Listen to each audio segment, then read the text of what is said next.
Subsidiya mula sa gobyerno ang numero unong hinahanap ng mga botante sa mga kandidatong senador. Base na rin po yan sa isinagawang survey ng isang research company. Si Gab Villegas sa report. Pagtutok sa healthcare, prioridad sa edukasyon, at pagpapababa sa presyo ng bilihin. Ito ang hinahanap ng mga botante na tutugunan ng mga senatoriables ngayong 2025 midterm elections. Sila rin ang iboboto ng taong bayan. Yan ang lumabas sa non-commissioned survey ng leading public opinion research firm na WR Numero mula February 10 hanggang 18.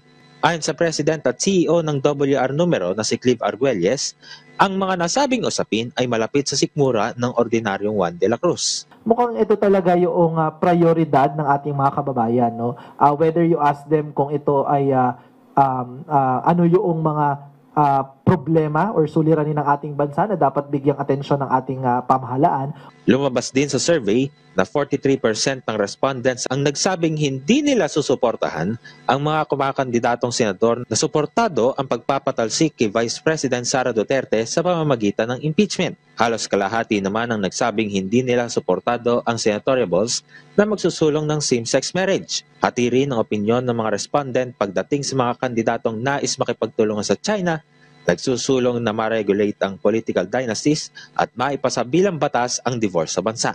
Gab Humilde Villegas para sa Pambansang TV sa Bagong Pilipinas.